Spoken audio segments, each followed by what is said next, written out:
Hey guys, what's up? I'm here with a review of a German slasher splatter horror film, shot on video. I believe it's shot on video. Horror film from 1997 from director Olaf Ittenbach, who directed Black Past, a film that is sadly unavailable in America.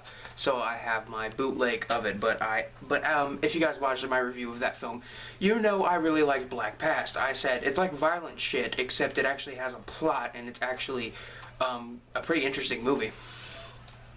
So tonight I'm going to watch probably one of his more infamous films, Black Past, which is about a delinquent, like, teenage brother, and he decides to tell his little sister a bedtime story, and he tells her two stories, each that are really violent and disturbing, and basically that's how the film kind of plays out. So will this end up as good as Black Past, or just as a fun, really stupid, violent, over-the-top splatter film like Violent Shit? I'm hoping for something more like Black Past, but it could go either way. Let's watch, shall we?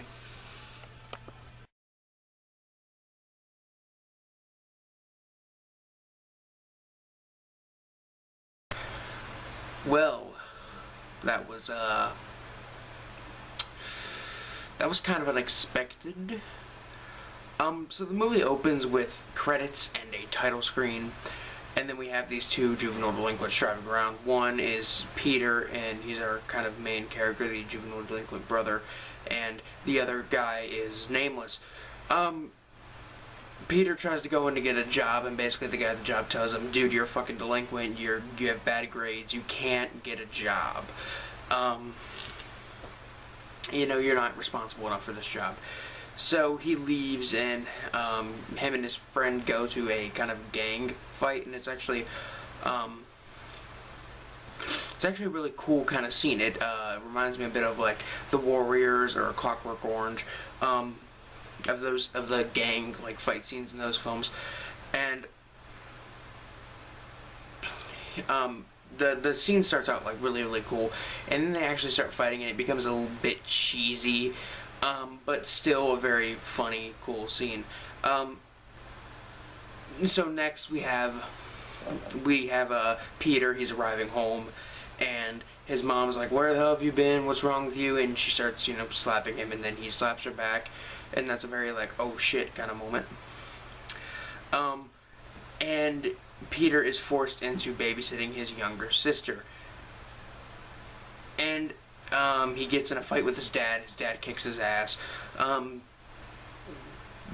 It turns out that Peter's actually a heroin addict, and he shoots up before going into his sister's room and telling her a bedtime story. And these bedtime stories are from journals, so he wrote these stories himself. So basically, I'm pretty sure he wrote these while he was high, because while he's high, he sees that the moon has caught on fire. This is just like a kind of trip scene, but at least it kind of makes sense of what the film is called. God damn. He plays with a slinky for a bit, because why the fuck not? Slinkies are awesome. 1 second. Need to plug my... God damn. Sorry. So he plays with a slinky before shooting up, and I'm just like, you know what? I'm not going to disagree with this, because slinkies are fucking awesome. So he reads her bedtime story, starting off with one called Julia's Love, and the other one called Purify. I'm only going to talk about Julia's Love, really, because Purify is just about a priest that just kind of murders people, and like the townspeople assume it's this one guy, and that's really what it's about. And it gets to the ending, and it gets really crazy. But we're not talking about that. We're talking about the first segment. The first segment is basically, it starts out in a asylum, and you see people in this asylum like walking down the hallways trying to pretend to be insane, and it's actually a very funny scene, because these people cannot pretend to be insane worth shit. I can pretend to be insane better. and this nurse and this doctor are walking down the hallway, and they're talking about how this prisoner like has been in isolation, and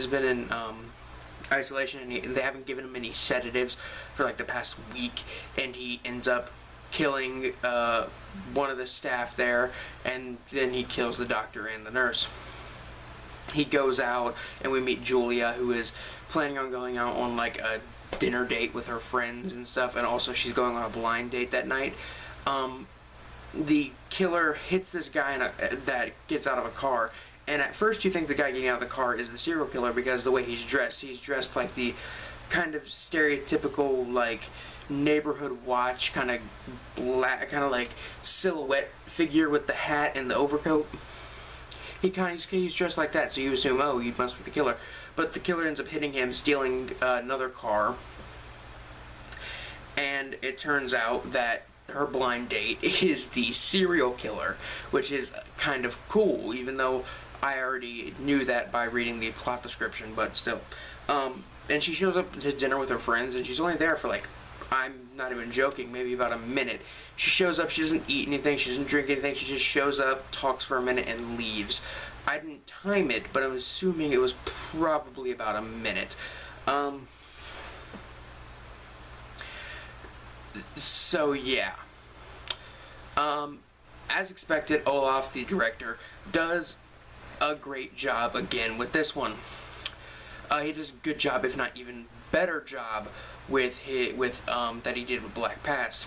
The film has a bit better acting than Black Past. It has the same kind of level of writing, but I'm pretty sure that the lighting, camera work, and all that is improved by a lot.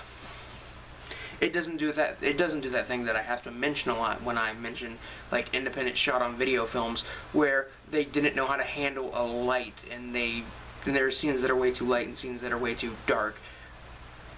This movie does not have that problem, and it was made on like a budget of I think about $2,000, which is the same budget as Violent Shit, and Violent Shit still doesn't have that good of camera work or lighting, or really good effects for that matter. Obviously, the show stealer in this film is the gore. I would definitely say it's probably about as gory as Black Past. I don't know, I haven't watched Black Past recently, but it doesn't really get super gory until you're like, I want to say maybe half an hour in, and then there's times when there's just like 20-minute long segments of the film where you learn about, you know, characters and stuff, and you know, that's actually cool. A shot-on-video splatter film where you actually learn a bit about the characters and stuff like that. But it's a little boring. I'm not trying to be super negative about it because I still like the movie in general. The plot isn't really as cool or complicated as the plot in Black Past, but I still like it. It's kind of original and fun, although it's kind of a ripoff of I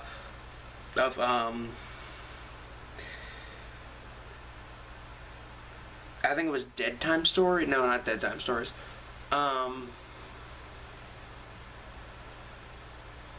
Damn, I'm trying to remember the name of that movie. The one I reviewed about a year ago. It was about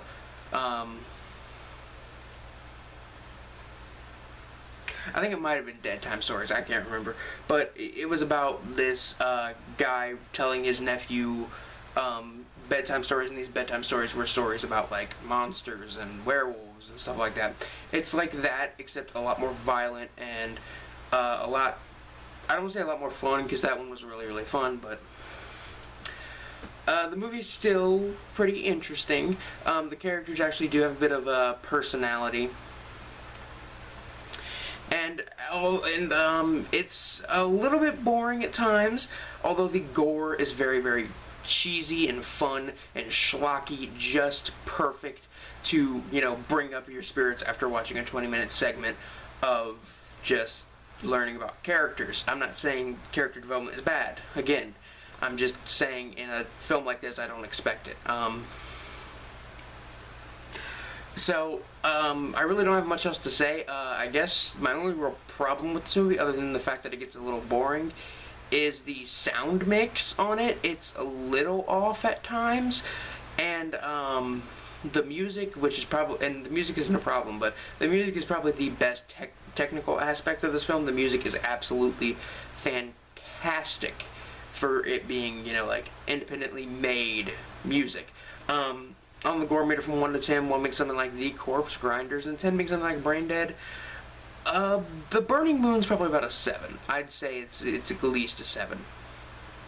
I don't want to spoil the ending.